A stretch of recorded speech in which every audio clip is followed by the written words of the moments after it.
I want to welcome everyone to the University of Maryland's Extension's Solar Energy webinar series. We're going to continue in this webinar series that started in October last month, and today's session looks at some concepts related to solar science. So here's kind of a broad preview of what we're going to look at in today's session on solar science. Going to cover kind of a wide gamut. We're going to start the conversation at the beginning of the hour here, looking at kind of fundamentals of electricity and circuits. And, it's not my intent for everyone participating in today's program to become, a master electrician. That's not the goal here.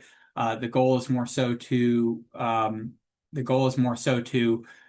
provide a basis for some of the terminology that is going to resurface throughout today's session as well as upcoming programs. So we're going to talk about fundamental differences between AC and DC power, power and energy, and some of those basic terminologies, again, that especially will be prove useful when we're talking about system sizing and design and those kind of aspects. So we'll touch on that, and then we'll get into more of practical discussion as we go through roughly an hour of content here, and touch on some of the more practical things like different system configurations and the different components that make up the system. So that's kind of the extent that we want to focus on today. So as I said, we'll kick it off with kind of a basic overview of electricity and circuits. Again, we're not going to go into too much depth, and really the information I'm sharing here is just to provide some context for what sets solar apart from our other conventional electrical generation technology. So, most of our electricity is produced by turbines and generators. So whether you're talking about a steam turbine, a wind turbine, or something like a hydropower dam, it's all moving components where the turbine is spinning around and it drives a generator. Again, I don't want to get into the mechanics of that. That's not the discussion today, but I do want to point out that the solar technology that we're talking about involves no moving components. So there's no turbine, there's no generator or anything. So it's very different. We're going to break that down today and take away any mysticism of how it works. But that's the first thing I wanted to point out, is that there's no moving component. There's no turbine spinning around. There's no magnets or anything in the system. Again, this is kind of some broad conceptualization of how electricity is generated. But we're not talking about our conventional magnet and wire generators. So that's how most electricity is produced. So you have a turbine spinning around and it moves up these wires through a magnet. That's not what we're talking about here, but we're still going to be dealing with our two basic forms of electricity. It's either direct current or alternating current. And I would assume most of us are at least familiar with AC/DC, and it's, of course, not the band. It's the different forms of energy here. Alternating current is AC, direct current is DC. And so these are terminologies that are going to appear over and over again. It might take a while to kind of get a sense of what we're talking about here. But I think the key distinction I want to make here is that solar panels and batteries, they produce what's known as direct current and DC. And so we're going to spend quite a bit of time talking about DC electricity, direct current. That's where electricity only flows one way when it goes through the wire. Okay, and so there's some differences there, obviously, with alternating current. As the name alternating current implies, the electrical flow is alternating back and forth each direction, going one way and then switching, going the other direction. And there's some pros and cons to that, and we're not going to get too much into depth in that. But I will say about alternating current is that one of the reasons that it became the predominant source of our electricity in the United States, it dates way back to where Thomas Edison was advocating for direct current electricity, but you had others like Nikola Tesla that eventually won out with alternating current. And alternating current is very practical because it travels very well over long distances. And so That's what most of our homes and businesses, they all have the outlet in the wall that works on alternating current. And so that's a technology that really won out. It travels very far. We can step the voltage up and step it back down as it goes into the houses and becomes more applicable to different appliances that we use. And so when we talk about solar power or solar panels, they produce direct current. We have to convert that into, most of us have all of our appliance working on alternating current. Our refrigerators, our TVs, everything, for the most part, everything that we use is working on alternating current. So we'll talk about that throughout today's session and other programs as well as part of this webinar series. But we have to, for the most part, take that direct current and translate that into alternating current for most of our electrical loads. And that's the last little definition I've thrown on this slide here, is that the electrical load, anytime I refer to an electrical load, it just implies any device or appliance that you're plugging in, that you're powering, whether it be a lamp or a TV or a refrigerator, electric heating, anything that's pulling energy. And so we'll kind of talk about that. And I just wanted you to be familiar with some of that terminology as we go forward. Now, as I said, I do want to distinguish some other words like power and energy so that we have a context for that. And I don't want to get into the mathematics of it today. This is probably something we'll visit in December when we look at system sizing. We'll go into the mathematics of it. But I did want to point out this first terminology here, power, which is often given in units of watts. And I'm sure most of you at least heard this word. We often use it interchangeably with energy, but I do want to make a distinction here between power and energy. So I'm just going to take a couple minutes here to try to explain that before we get into more practical ideas and concepts. So power is really, I use the analogy, if it works for you, good. If it doesn't, that's fine. But I use the analogy of water in a garden hose. So in this analogy, the amount of water in the hose is like the amount of power that you have, the amount of electricity that you have in the wire. So at any given time, you're going to have a certain amount of water in that hose. Just like at any given time, you're going to have a certain amount of electricity inside of that hose. It is a factor of different fundamental concepts that we can measure, things like voltage and current. Again, we're not going to get into that in today's discussion, but we can measure voltage and current with different tools, and that verifies what the power of the device is. And then the same way, if you follow this analogy of a water hose, that would be the voltage would be like the pressure of water in the hose. So if you turn the spigot on the side of your house, that would be building up pressure inside the hose. That would be like the pressure of electricity, the voltage in the wire. The flow rate of the water would be like the flow rate of the electricity. Okay, and so you can actually change both of these factors with different pumps or motors, would change the pressure. You could change the electrical current by squeezing down on the hose, so to speak. So think about squeezing the garden hose down. As you squeeze that down, the flow rate will become restricted. So the same kind of idea applies to wiring. So a smaller hose, as that hose gets squeezed down, or a smaller size wire will restrict the flow rate. Basically, what I want to convey here is that you change one of these fundamental principles and you'll get a different amount of water or a different amount of electricity in that pipe or in that wire at any given time. So to make this more practical, we'll look at an example. Again, power is the amount of electricity in that wire or the amount of water in the hose. But energy, and this is the key distinction I want to make, energy is how much you would collect over any given amount of time. Okay, so if we let this water hose run for an hour, 2 or 3 hours, we're going to collect more and more water, and we can measure that in a bucket or a container. And so energy implies some amount of time has passed. So I think the most practical example I can give you at this stage is looking at this bottom right, the example of a light bulb. In this case, you have a 100-watt power rating. You look at the packaging of the light bulb, it'll be stamped on the light bulb somewhere or on the box, and it's a 100-watt power rating for the purpose of this example. You are not being charged by your power company anything for this, whether you're with BG&E, Potomac Edison, any power company.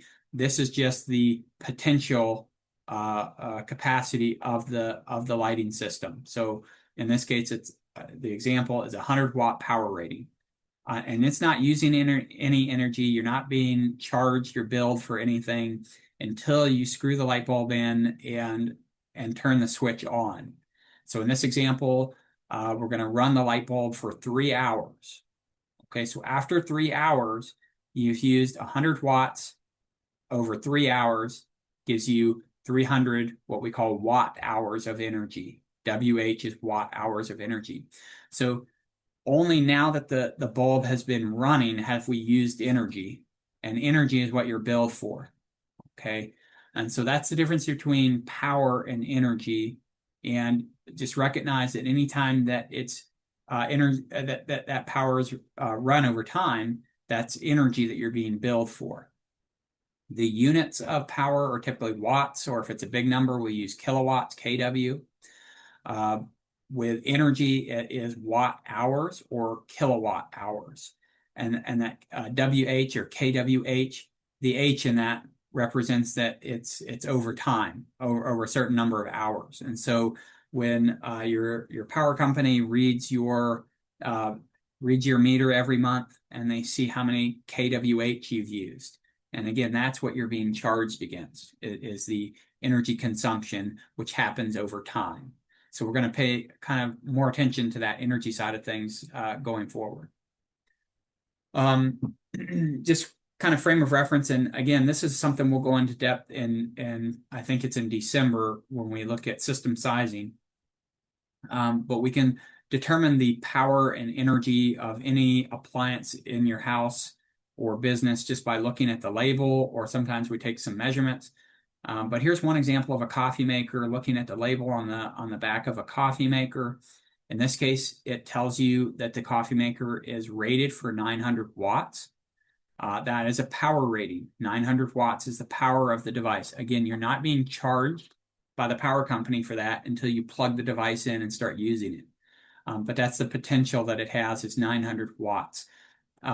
If you wanted to know, you could verify that. You could multiply the voltage, 120 volts, times 7.5 amps. But again, we're not going to get into that necessarily today. But if you run those numbers correctly, you will verify that this coffee maker is indeed 900 watts in power rating. We could run the same kind of assessment for any appliance. So here's just another example of a clothes dryer on the left. It's operating at 240 volts because it's on split phase. It's a larger appliance. It's combining circuits there, but it runs at 240 volts. And if the label says it runs at 8 amps, we multiply those numbers together. Again, it's not the purpose of this session to dive into mathematics, but I ran the numbers, and the power rating for this clothes dryer is 1,920 watts. So it's quite hefty in its power rating, much more than the example we looked at earlier in the light bulb. Especially with LED lighting nowadays, it's a much lower. We don't use our 100-watt incandescent bulbs anymore, but it's even less. But this is over 1,000, almost 2,000 watts in its power rating. For a PV panel, and this is kind of on the smaller end, but this is a 200-watt solar panel. Again, it's voltage times current, but the power rating for this solar panel is 200 watts. Now, if we were to compare the solar panel to this clothes dryer, you'll notice one of the things, the power rating is not quite enough in this solar panel. So if you were thinking of directly powering this clothes dryer with this single solar panel, and its instantaneous direct needs, it's not meeting the power requirement. So at any given time, you're not going to have enough power to run this clothes dryer with that panel. It just doesn't hit the instantaneous power demand that the clothes dryer requires. Now, power is only a small picture of it. You not only need to hit that power requirement, but we're going to need to hit the energy need over time as well, because you're not running this clothes dryer 24 hours a day necessarily. You're going to be running it for an hour or two. It just depends on what you need it for, but you're going to need to meet not only the power requirement, but the energy side as well. And so we'll start to kind of compare that. So here's kind of a practical example, excuse me, that we'll kind of start to hopefully convey the importance of looking at not only power, but also energy. And so the example here of this on the top is an electric motor. Bottom is obviously a light bulb. There is a difference in the power rating for each.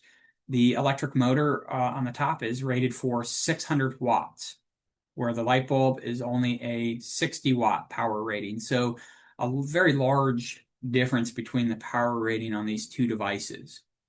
But where we really see a difference is over the over energy over the energy use of these two devices. And so I wanted to create a practical example just to show you the difference and the importance of energy compared to power. So in this example, and it's not important that we get into all the details of why I picked these numbers. I don't even know why. I don't remember the use case that I picked this for, but I said this motor would be used 15 minutes a day. So that's a quarter of an hour. I think it was running some kind of appliance, but here's a quarter of an hour, 15 minutes a day, and I run it about 180 days of the year. Again, just bear with me as I run through the example here, but for a power rating of 600 watts at 15 minutes a day, 180 days a year, comes out to 27,000 watt hours of energy is what we need for this motor every year. That's a rather large number. So instead of 27,000 watt hours, I typically say 27 kilowatt hours, kWh. That's a little bit easier. But again, this is the energy that you need over the entire year in order to run that motor. And that's what you'd be charged for by your power company, or that's what you need to supply from the solar panel. For a light bulb, again, it's only 60 watts, much lower power rating. But for this example, I ran it for 4 hours a day, so a lot more often, and almost every day of the year, 350 days a year. Under that scenario, the light bulb is using 84,000 watt hours or 84 kilowatt hours. So if you compare these two measurements, you're seeing a big difference in energy consumption. It's almost 3 times more, somewhere give or take, 3 times more energy for the light bulb. The light bulb is a fraction, a tenth of the power rating, but it uses a lot more energy over the course of a year. So you'd be paying more in your electricity use just based on that energy demand from the light bulb. And so again, not only do we need to meet the power requirements, but also the energy requirements, and sometimes looks can be deceiving. A low power rating from a light bulb can often use more energy over time. And so that's why we want to look at both power and energy. We can kind of run the same concept with the generation side. We can look at how much energy a solar panel can generate, and we'll kind of spend some more time throughout today's webinar looking at this, but in upcoming programs as well. But for this example, I was using like a 215 watt solar panel, and daily use can be a little kind of deceiving here. Obviously, we have more than 4 hours of sunlight every day. And unless you live somewhere like Alaska and you're not seeing much sunlight. But obviously here in Maryland, we do have more than 4 hours of sunlight. But this is kind of averaged over a certain period of time. I'll go into this in a few moments. I think I have some information to share on this. But this is averaged over for peak intensity of sunlight. We're typically between 4 and 5 peak sun hours a day. But just bear with me on this example. A 215 watt solar panel for 4 hours of intensity, a peak intensity, over 365 days a year, because the sun rises and sets every day of the year. So in this case, we generate 315,000 watt hours, or we just simplify that as 315 kilowatt hours of energy. So With that number, we would probably meet some of those examples I shared earlier for the motor, as well as the light bulb. We well exceed the energy, as long as it's the power rating meets that whatever appliance that is. Now, I think the clothes dryer was a bit higher, so on the power side, we might be a little bit limited. But with the energy side, we spread that out. With net metering and battery systems, we can kind of store that energy and use it when we need to, but we'll touch on that momentarily. So covered some of the basics there. Going to jump into a little bit more practical idea of how a solar panel works. We're not going to get into every bit of the physics necessarily, but we're going to just give a kind of a general overview of how solar panels work. Again, there's no moving components, but we'll talk about that. And then a little bit later, we'll look at other parts of the system and how those are put together with the different components and everything, how they all work together. So most of the solar panels or solar modules that we see on the market today are either poly or monocrystalline. There are some other technologies, and I'll talk about those from time to time, but most of the solar panels we use are either poly or monocrystalline. And to answer the question, that most of them are silicon based. So that would answer that question. Is there? And I think again, the majority of those answers we got back are correct. They're silicon based. And as I said, there are other technologies out there, but these are the most common. Monocrystalline is really the one that's technology that's most prevalent in installations, residential and commercial installations, and even utility scale. There is a way to tell the difference between these two. The polycrystalline is usually a bluer color and it's more squared off when you kind of look at the face of it. Monocrystalline is typically a solid black, and you get those diamond patterns in between the grid there. Monocrystalline is typically a bit more efficient. It's just by way of the manufacturing differences and how they make it. I'm not going to get too into that unless there's questions on it, but those are the two most common types of silicon crystalline cells that are used in panels today. Other technologies, thin film, and there are some silicon-based thin film panels and some that are flexible, and they have their kind of unique applications, but most of the projects we see, rooftop ground-mounted systems, they're mostly poly and monocrystalline, and predominantly, again, monocrystalline. So we're going to spend the majority of our time talking about these silicon-based solar panels. Again, I don't want to get too into chemistry or physics today, but I think it's helpful to introduce some of the terminologies again. So, in the middle here of this diagram here, the solar module, or it's what often we call a solar panel. So you'll hear me refer to it either as a solar module or a solar panel.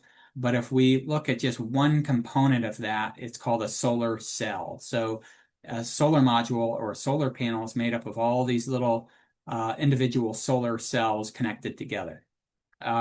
When we look at that cell up close, it's rather thin, but if we look at it up close, we see it's made up of different layers of silicon. It'll be, again, it's primarily silicon based, but it'll be doped with these impurities, things like boron and phosphorus that create charges, electrical charges.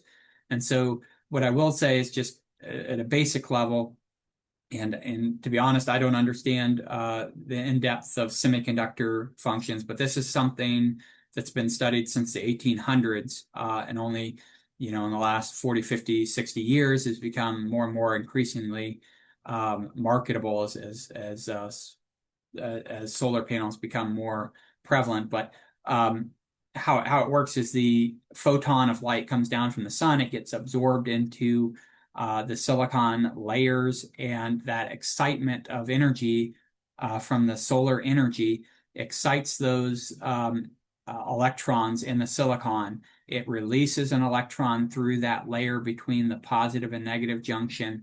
The electron travels out through the silicon, through the top contacts. They're usually that grid array, when you see the grid kind of lines through a solar panel, through the face of a solar panel, those are like silver contact lines for the electrons to flow.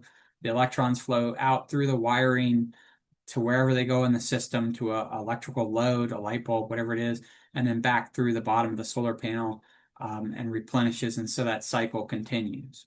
So that's about as in depth as we'll get with that. I think we're going to transition into more practical understanding of the system components, but it's on a fundamental level how a semiconductor works with the excitement of photons driving electron flow. So again, no moving parts like a turbine or anything like that. It's just photons of light exciting the electrons that move through the wiring. So a cell is the smallest building block. A solar module or solar panel has all those cells in it, but most applications we're going to have more than one solar panel. And when we connect more than one solar panel together, it's called a solar array.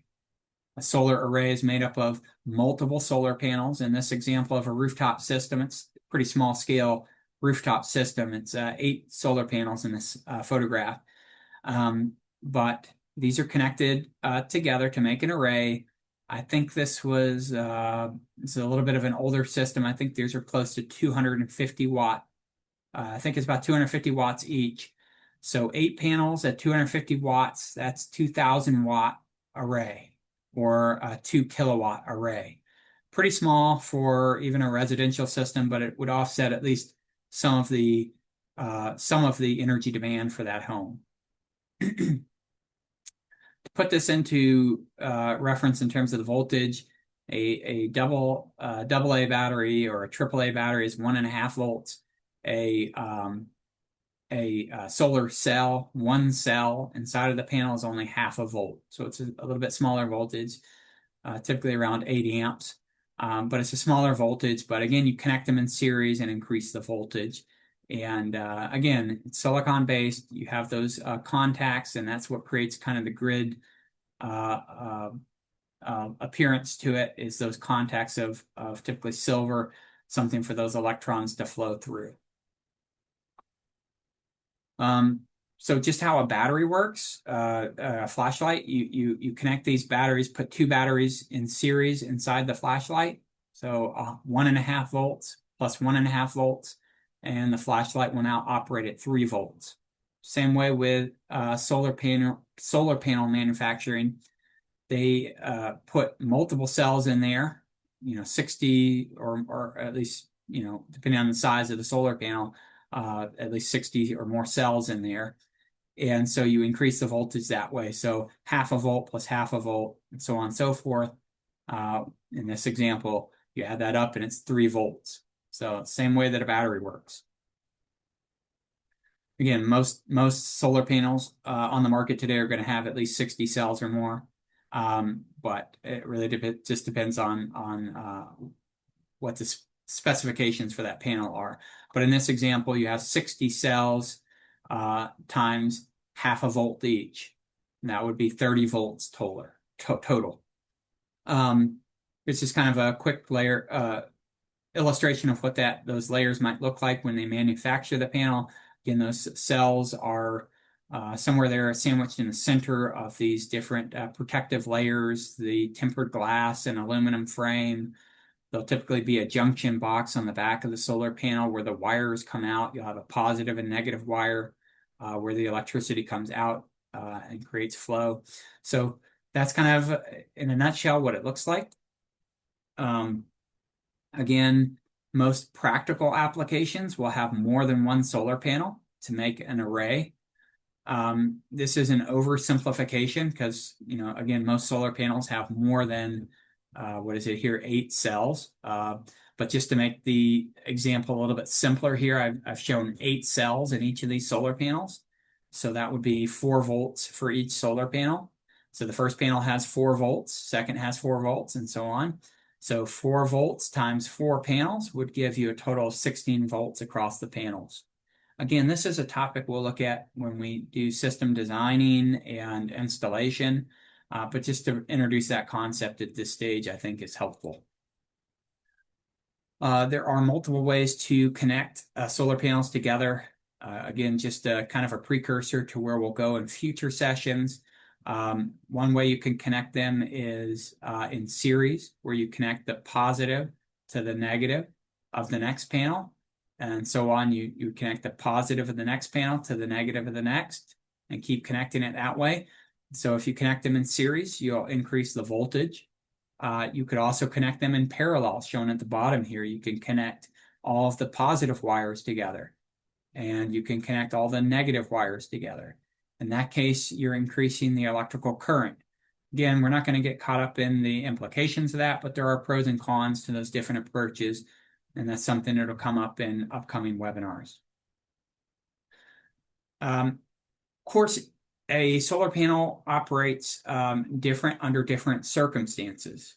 And so start to introduce this idea of how that performance of the solar panel differs. The label here, and I think on the label you probably can't make out those details, but this is a 100-watt power rating on this solar panel. And that is under certain conditions that have to be met. And this is, as it's highlighted on the label, and I've made this a little larger in case you can't see that, but this solar panel is tested under what we call standard test conditions, or STC, and most panels are tested under these same conditions, and it'll be noted on the somewhere on the data label for that solar panel. Often it's printed on the back of the solar panel. But that label says the standard test conditions of 1,000 watts per square meter, gives you the temperature and air mass, and I'll explain what this kind of means and what the implications are. Again, solar panels will perform different under different conditions. So, if you were to test the same panel at 2 o'clock this afternoon and test it again at midnight tonight, it's obviously going to perform much worse at midnight because the sun's not up. So that's the importance of testing it under the same conditions every time. And so a manufacturer will provide all this information, but just know that your system will perform, or your solar panel will perform different under real life conditions. You might have more irradiance, which just means the sunlight. You might have more power, sunlight power than 1,000. You might have lower. You might have cloud cover, and it brings you under that. So it's not going to perform as well. The temperature will also impact its performance. Higher temperatures actually do worse for a solar panel. Colder temperatures in the winter actually help its efficiency and improve it. But the standard conditions that tested under are 77. Air mass has to do with how much air it travels through. We're not really going to get into that too much today, but it just has to do with the angle that the sun travels through the atmosphere, 1.5 atmospheres of air. But we'll talk about that in other parts of our webinar series. But again, we'll come back to this idea of the test conditions and how any deviation from those conditions will impact performance. That's kind of an idea of where we get some of these values. It's important for us to understand how much sunlight we have at any given location. And so there is some gradient here across the state of Maryland, and we want to know how much solar power we have at any given location so we know how much energy we can produce. So we will often use, as we talk about system designing and sizing of a system, we'll use resources like these maps shown on the right. These are maps from the National Renewable Energy Lab. Again, these resources were all linked on the curriculum if you wanted to go. I sent that out in the chat earlier, but you can find it on our website as well. But if you wanted to look at these tools like I'm sharing here, these maps, and you can go directly to the National Renewable Energy Lab and get these types of resources. But these are things we'll use when we start talking about system sizing. And we'll go in and we'll zoom in, we'll get those values of solar irradiance at a local level. So, not to nitpick, but, as we kind of flesh out some of these different terminologies, radiation from the sun would go in all directions, but we're really interested in this term that's called irradiance. And that's what these maps are showing, solar irradiance. If you can make out those details, these maps are called solar irradiance maps, and they give you those values of how much sunlight we can collect over a over a surface area of a meter squared. So, we're interested in how much radiation we can capture on a certain rectangular surface area, our solar panel, So that's really what we're interested in is this terminology called irradiance. And the units are just watts per meter squared. That's a power measurement, and that's attainable on these maps. There is some geographic difference here. We see more radiation out in, the southwestern part of the United States. It's easier to see that gradient out there. There's also seasonal difference. And so I've pulled January and July as an example. You see a lot of darker red and orange in the summer months because we're able to capture more of that solar irradiance in the summer. Other maps will use a different terminology. They'll use insolation or peak sun hours.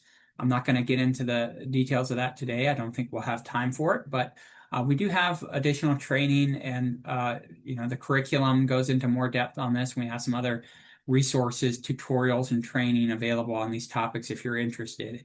But some will average this over time, and they'll give you the energy instead of the power values. Just be aware that there are different resources out there, but this is something we'll have to navigate when we look at system sizing. What data source are we using? Is it giving us a power, or is it giving us an energy measurement? But you'll see the same kind of geographic trends there, just different units for those measurements. Again, you get a number of interesting parameters and useful parameters from the solar panel. Again, this is the same label that I pulled up earlier. It gives you the power rating, it gives you the voltage and current and under different circumstances. But again, these are tested under standard test conditions, so these can change over time. Again, we do have training on how to measure with handheld tools, multimeters, and things like that for those that might be interested in working with these systems. But that's more than what we'll get into in today's session. We can calculate the efficiency of panels. I won't go through the mathematics of it today, but just if there are questions or if there's interest in this, I'd be more than happy to help guide anyone that might want that information. But anytime that we look at the efficiency of a machine or a system, we look at how much energy we put into the system compared to how much we get out. So just for frame of reference for anyone that is interested, we're calculating the efficiency of a panel by putting in, in this example, we're putting in that standard test condition of 1,000 watts per square meter of sunlight. Again, we might have better conditions than that. We might have worse conditions from that. That will impact the amount of sunlight that we have will impact the efficiency. But in this case, I've done 1,000 watts per square meter, and it's at, we're getting out about 100 watts. In the end, I think the important thing is here in this example, I calculated it being 18.2% efficient. Doesn't seem a whole lot efficient for a machine or any system, but that's about where we are for a lot of solar panels today, is about 18 or getting closer to 20, 24, 25% at best. So here's kind of a graph at where we're kind of at least the most current data that I have available. We've talked about these crystalline silicon cells as being the largest market share today. And again, we're approaching at best for monocrystalline panels, maybe 24% efficiency in terms of converting sunlight into usable electricity. There are more efficient multi-junction cells, but for a number of reasons, these are not really cost competitive and they're not really widely available on the market. Best we have really that's available is crystalline silicon cells. Again, it's around 22% maybe on average, but it just depends on the manufacturer and system specifications. Okay, so we'll talk about some practicals here. Of course, some of the other expenses for a solar system and some of the design and additional aspects, you have to mount the panel somewhere. So there's various options out there. These are topics we'll dive into more when we talk about the installation of a system. I think going into early next year, we'll have some more sessions on this. But there's roof mounted options for various roofs. The most common is going to be that flashing that slides under the shingle. You have in this picture up here in the top left, you have an L bracket here with a lag bolt penetrating the roof. That's, for most common applications. There are other options as well. If you have kind of a standalone system, typically one solar panel, maybe more than one, you could do a pole mounted with configuration with a concrete footer. You'll see those by the roadside for lighting systems or traffic control, something like that, where you don't have other power sources. And that could be a nice standalone on the top of a pole. Larger ground-mounted systems will typically have piles driven into the ground with, an auger or a specialized equipment that drives those in. It might be an earth screw, something like that. There's various products on the market today, but those will be driven into the ground, and you'll have your above-ground steel mounting and racking system that the panels are affixed to. Other options, you don't see too many larger projects do the concrete footers because the concrete would be so cost prohibitive. Flat roofs will do ballasted systems, so there's a number of those around on flat roofs. Benefit there is you're not penetrating the roof, but it needs to be designed where the solar panels don't get blown away, so those are weighed down properly. So an engineer would need to assure that's safe to be up there on the roof, but there's, again, no penetration with the roof, so that's good for a flat roof. So that's kind of everything up until the PV array, but there are other parts of the system. We're not going to go into a whole lot of depth in the time we have remaining. I will keep this program, we've got set till 1:15, if you're able to stay, and I'll address any questions as they might come in towards the end of that. But I'll touch here with the last couple of minutes just talking about some of the other system components as part of the system. We'll start with kind of the most basic form of system we have, and that's where we just have the solar panel and a DC load. And it has to be a DC load because you have to use the DC power coming from the array. We'll look at that inverter was the question where we translate that into alternating current. But in the simplest PV direct system here, we just have a PV array powering a DC load. So in this case, in this example, a photograph here, we have a solar panel up on a pole. We're using it to power a DC water pump. And so anytime that the sun is shining on this solar panel, it is pumping water into the storage tank. At nighttime, it just simply turns off. So that's the simplest system you can have. If you want more resiliency, you add a battery pack in there. So in this case, we can run the water pump at nighttime, and we can pull power from the battery. Anytime we have a battery, we have to have a charge controller to protect the battery.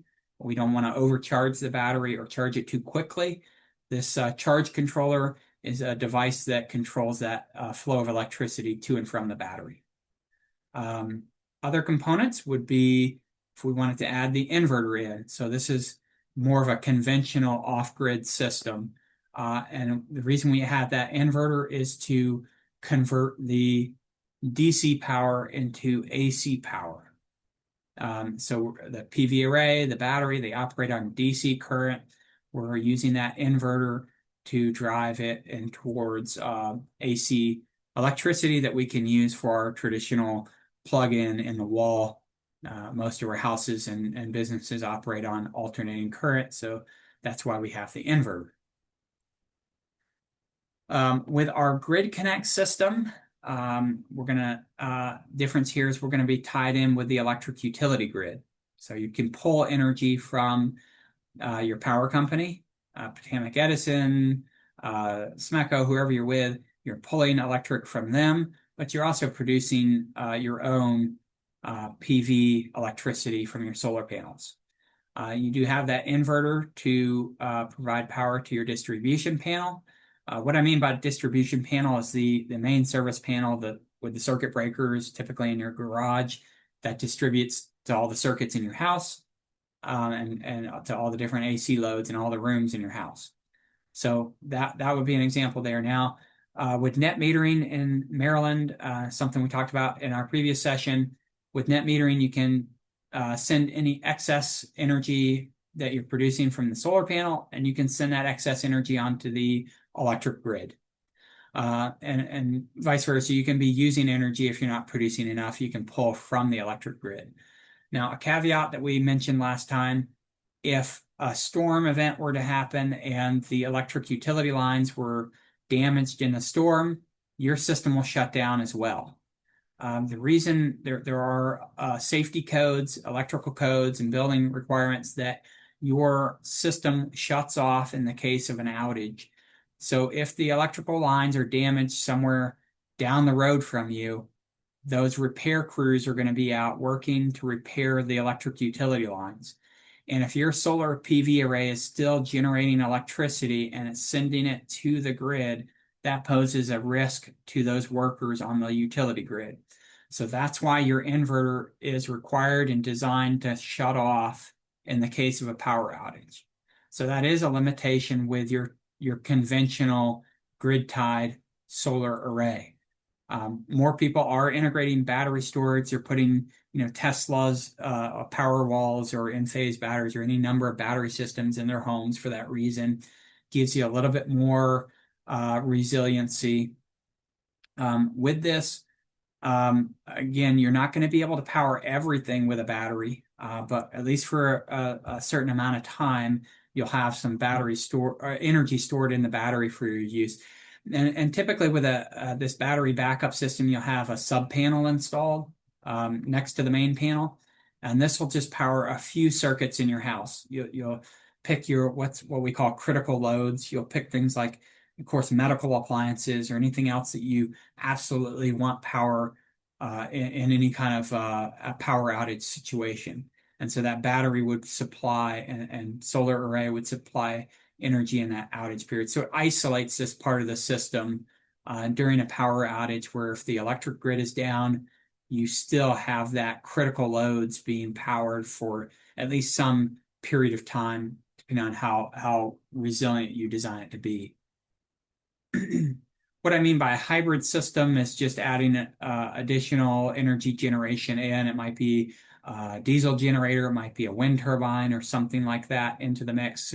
Just a little bit more diversification in your energy mix. So you have solar power, you have a generator or turbine, you have battery storage. So that gives you a little bit more resiliency in the long run. So just trying to demonstrate all of the different options you have available in terms of system design and layout. There's all different ways you can go about doing this, depending on what your goals are. Other parts of the system, of course, all the cabling and wiring and connectors for that. That can be a big cost of the system and how you design the system. Wiring is not cheap, and so that plays a part in it, as well as how much DC to AC wiring you have. Those have different costs associated with them. So these decisions kind of impact the economics of the system and how you design it.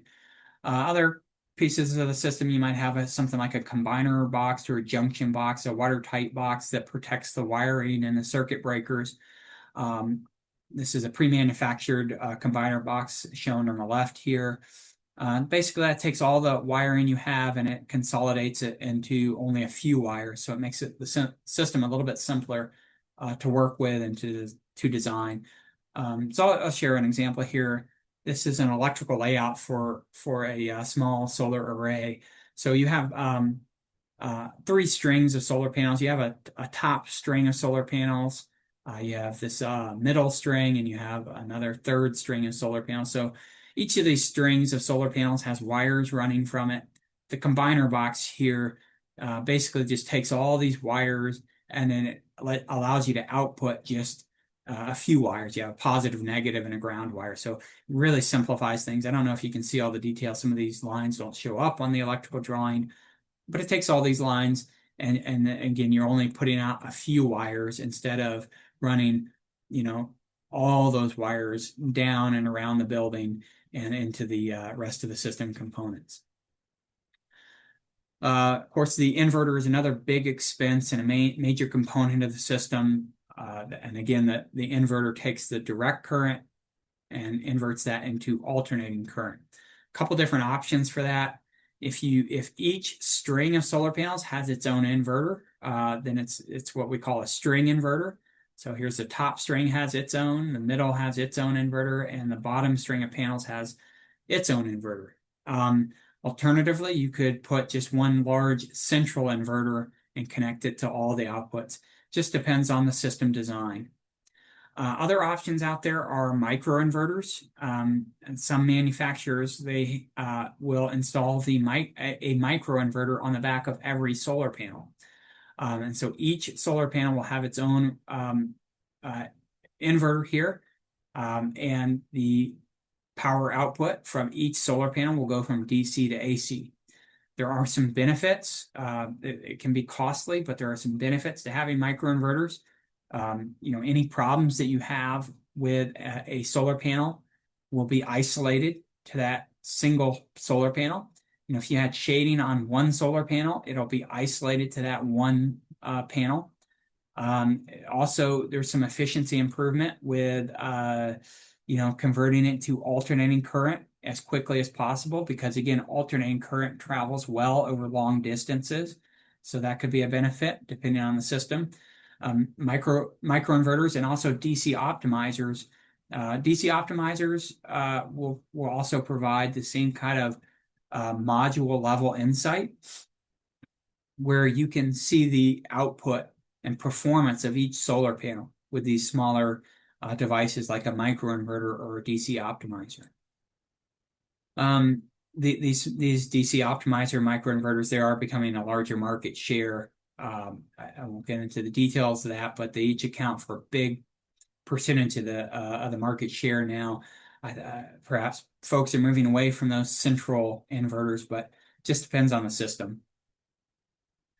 Other components, you'll have disconnect switches for safety features built into it.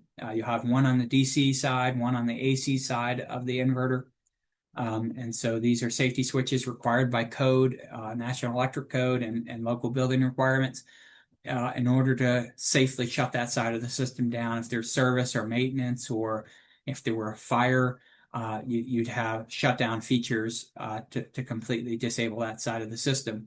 And so there's those kind of safety switches built into the system. Of course, batteries, if you're doing battery backup, or a big piece, rather large expense, depending on the technology. These are some smaller systems. I just pulled up some examples.